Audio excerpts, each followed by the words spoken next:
So I was helping my dad clean out his hoarder situation, which I talked about a few weeks ago, through the many magazines that he owned. Luckily, I didn't see any Playboy magazines or any naked women. That would have just been disturbing. I found this old Pokemon magazine. All right, here's the magazine I found. Let's get into it. I'm excited. I didn't look at it yesterday because it was covered in mouse shit. So here we go. Table of contents. The Poke Shop, the Poke Scene. Oh, I'm so hyped. I used to have a Blastoise. I used to have these two. I never had a Charizard, though. I swear to God, Charizard must have been, like, super rare. I don't even think I've ever seen one. Maybe I saw one at the comic shop, but it must have been, like, $100 or something. It's all just a scam. They're just trying to get our money. Look at him! He has an attack that does 100 damage! I don't know how to play the Pokemon trading card game, but that's a big number. He must be good, right? The Poke Shop. Oh, look at this thing! We get to look at all these weird gadgets they had that we probably didn't know. Ew, what is this? This looks like Pikachu has a conjoined twin. He lived too close to a nuclear power plant. Let's see. Blockbuster Videos, exclusive. we just dated this shit. Me and Anthony, Retro Roulette Anthony here, we got some shit stories about Blockbuster. The main one was a game called Mario is Missing. You remember that?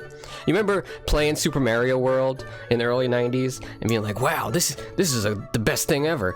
And oh, they made a game just about Luigi? I can't wait to play that. And then you get it and it's just like, it's not a game. It's like an educational experience. And we didn't even know how to read at the time. Literally ruined my weekend. Going to Blockbuster was like gambling, basically. Unless you got something that you knew was going to be good, like Zelda or something. But then again, why would you go to Blockbuster to get Zelda? You're not going to beat it by the time the weekend's over. I don't even remember how long they let you borrow the games for. That was before Blockbuster, actually. Really? What else? Oh yeah, I remember I rented the Virtual Boy from Blockbuster. The Virtual Boy, which was like a Game Boy, only it wasn't portable at all, and you had to put it on a desk, and you had to put your eyes into it, and it was just like these red lights that pierced your skull and basically gave you a laser eye surgery against your consent. Imagine getting a Virtual Boy instead of an N64. For the Millennium, I Choose You Pikachu is the first of a series of Hasbro's... Okay, it's basically just a stuffed Pikachu. They've got millions of these. Fight it out. 2 players can battle with more than 100 Pokemon in the Cyclone 2 game. Oh, it's a Tiger Electronics game. Those are the worst. This one down here. There's just like one screen and it doesn't change and it's just shit. I'm sorry if any of you guys in the chat got Tiger Electronics games instead of a Game Boy. These were like the budget option. It's like some people get Mountain Dew, and that's Nintendo, Super Nintendo. And then some people get Mountain Lightning, and that's Tiger Electronics. Deal me in. Well, now we're really gambling. Picture this. This is the Pokemon camera. This 35mm Pokemon camera has Pikachu sculpted into the casing. Ew! They sculpted... Ew! Why would they do that? And provides a Pokemon border on every print. So is it like a Polaroid? Does it print out the pictures? I mean, shit, it's only $15. This is back then, though. Recently, I had to do like an inflation adjustment. I think at this time, basically $14 or $15 back then is like $30 now. So just multiply everything by 2 if you want to know how much it would cost today. The challenge, it's a Pokemon pinball machine. I don't know how big it is though. It's only $12. It's gotta be really small, right? If this is actually big, which it's not, but if it was, that would be cool. Why so much? I don't know. I mean, it is a camera. You know why it's probably a lot? Because it's got this guy on it. They grab... See, if you just had this part of the camera, it would be like $10. But since they put Pikachu on it, it's $30. Alright, what's this? Monster Adventures. Is this from the game or the show? Oh yeah, look, there's the beach where Misty would be in her bikini with Jesse and James, and then James had the inflatable breasts. We all remember that from the show. Haha, haha. Moving on. The official Pokemon sticker book. That's pretty cool, I guess. I kind of don't like stickers though, you know what I mean? Because like you have them and then, you know, they look cool, but then as soon as you peel them and stick them on something, then it's like, oh, well, that's the end of that. If you wanted to really be a collector, you'd have to not take them off of the paper. All right, gotta catch them all to advertise.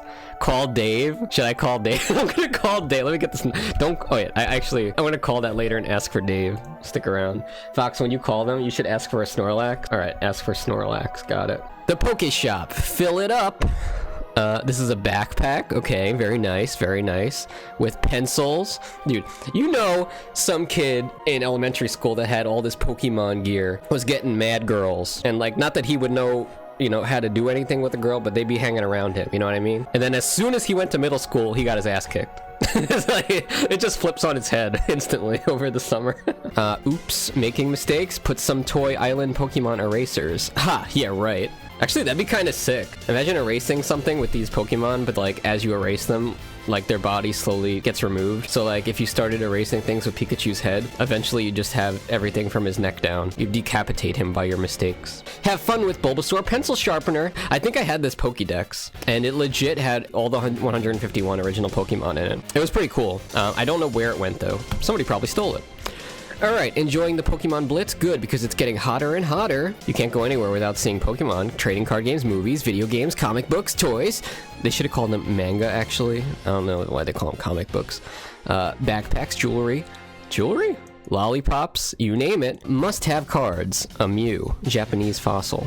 Oh yeah, this magazine came out before the fossil set, so I think it's just the base set, basically. Top 10. Oh, this is the prices of the big cards back then. So even in 1999, Charizard was still worth 85 bucks, which, like I said, with inflation, that's like 170 bucks today. Although if you had a holographic Charizard today, let me double check. $50,000 to $400,000? No way. It's saying 5,000, but I guess these could be like, you know, different qualities.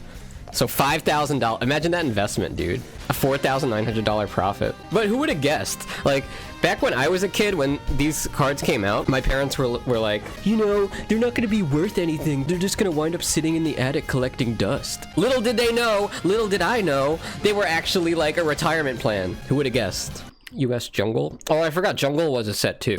It was a base set and Jungle. Apparently all the Jungle cards weren't really worth that much. Venusaur was not even worth as much as Raichu. This is probably like the most popular of the starter Pokemon order. Myself, I always like Squirtle more than Charmander. Also, Venusaur just looks so big in his card. He's such a big boy. He looks sad, let me say. He does look sad. What do you think's on his mind? I think he realizes that he's just like a giant hunk of lettuce, and that vegans can eat him without feeling bad. None of these cards really jump out at me. Like, I remember all of them. Let's try to find Snorlax. He's probably up in the front. I think he was one of the holographic ones. It's gotta be here somewhere. Doug Trio? Why do you like Doug Trio? It's literally just like 3 Digletts together. And look, they got like Pikachu, but like he for some reason he's shorter and pudgier. Don't know why. I remember Squirtle. Squirtle was my first Pokemon card. I went to the comic book store and I got him for 50 cents. That's right, I spent 50 cents on a Pokemon card. It seemed like a good deal at the time. I had my very own Pokemon card, a Squirtle. I mean, if you bought a Pokemon card pack, that's kind of like gambling, you know? You never know what you're gonna get in there. But shit, maybe if I would have bought a Pokemon pack instead of a Squirtle, I would have had a Charizard, you know? Oh, I must have missed it, right? How could you miss a Snorlax? He's like literally the size of a house. I'm not seeing it. Maybe he was in the jungle set. Oh, there's more. Okay, this is the jungle set. This is the second set that came out. I had this Jolteon. I remember that. There's Snorlax. He was in the jungle set. There he is. His move, Body Slam, but it only does 30 damage. That kind of sucks compared to Charizard's 100. You know what else kind of sucks? Like, you could even get a Charizard from a pack, but then there's like I think it's like 50-50. I really don't know, but there's a chance it won't even be holographic, right? Like here they have the holographic Jolteon, so like when you turn the card, it'll shine colors and shit. But then you could also just get like the regular one, you know what I mean? Oh look, they remade Pikachu. Probably everybody was like, why did you make Pikachu so pudgy in the first set? Price guide, yeah, we've already seen the big one. Charizard at $85, aka $170 current money. Anything else in here? I want to see more of these like gadgets and gizmos and stuff, you know? Arriving soon. These are like, what kind of Pokemon cards are these? Right on schedule, Topps Pokemon trading card. Oh, this is just this is just collectible. I think this is the company that made like sports cards. So they also made like Pokemon cards too. But who cares about these? These aren't the legit ones. Not interested. Oh, there's Doug Trio. I guess we could take a quick look at him. Capable of burrowing up to 60 miles at a time. The Doug Trio often trigger huge earthquakes. That sounds horrible! I mean, I guess the monster facts are kind of interesting. Although it's kind of rude that they're calling Pokemon monsters, even though they are pocket monsters. 60 miles? That is quite a big distance. You are correct. Pokemon lore will break you. Read Mag Cargo. 18,000 degrees Fahrenheit? How the hell could anybody get near this thing? Dude, if you summon this thing and it was literally 18,000 degrees Fahrenheit, like the Pokeball would open right next to you, right? You could let out a Magcargo in the middle of a crowded room and everybody would burn. Or like you let them out in a dry building, like a dry wood building, and it instantly goes up in flames. This is a problem Pokemon for sure. Somebody that has no concept of temperature designed this Pokemon. Look, there's a Pokemon trainer right next to him. How could she be there? Her skin should be on fire. All right, whatever. Let's get back back into this. Beedrill is literally just a bee. You know, do you ever look at like, you look at like the new Pokemon, right? And they're all ridiculous. Like there's one that's a keychain, and there's one that's like, you know, like a garbage. You would think of like new Pokemon as being kind of not creative, but there's a lot of Pokemon in the originals that are not creative at all. Okay, so let's try to find them while we look through here. Like, for instance, Butterfree, literally just a butterfly. Beedrill, he's a bee with stingers for his hands too. This is some nightmare fuel. And here we got a bunch of birds and a rat. There's literally nothing creative about any of the Pokemon on this page. Rodents, birds, a bee. You want to know about the birds and the bees? There you go. Oh, and a snake. You think it's not just a snake? Read it backwards. S-N-A-K-E, snake. There you go. Also, I don't know why sex ed is called the birds and the bees. Really? Like, where'd that come from? You know what I mean? Speaking of the birds and the bees, look at Nidoqueen. Its hard scales provide strong protection, and despite its poisonous body, Nidoqueen can move with surprising agility. Also, she's so hot. Any scalies out there? Just kidding, haha. Here's a bat. Okay, Meowth is kind of creative, you know? You know, he's like a cat, he walks around, he's a wise talking cat. Although I think the Meowth in the anime is kind of special, right? Most of the Meowths are just like dumb cats, right? But then you got Persian. Persian is just like a mountain cat. It's just a cat. A moth, a duck, a dog. Very good. Poliwhirl's kind of original. Actually, in the manga, I think the main character doesn't start with Pikachu. He starts with Poliwag. Okay, we got Gatchy, muscular dude in Speedo. Very creative. I wonder who invented this one. That's it? You're just gonna end the magazine there? Where's my closure? You didn't even cover all the Pokemon. You only got up to 70. You're gonna tell me you're gonna include things like Persian, but you're not gonna have Articuno and all them? Or they just run out of space in this magazine? No closure for you until issue number 2. I don't have issue number 2. I'd have to look it up. Maybe I'll look it up some other time. But as I said, I have to call this number and ask for Dave, right? So before we move on, let's do this. Actually, let me star 69 this so he doesn't have my number. That's what, is it star 69 or am I just remembering 69 because I'm a weirdo? How to make private call. Star 67. I am just a weirdo. It was star 60. It's not star 69. It's star 67. We were close though. And we gotta ask for Dave, and then we gotta ask Dave if he has a Snorlax. Is it gonna ring? It's not ringing. Check the number and dial again. Well, I tried. You can't say I didn't try. I guess nobody called Dave for his advertising space, you know? What are you gonna do?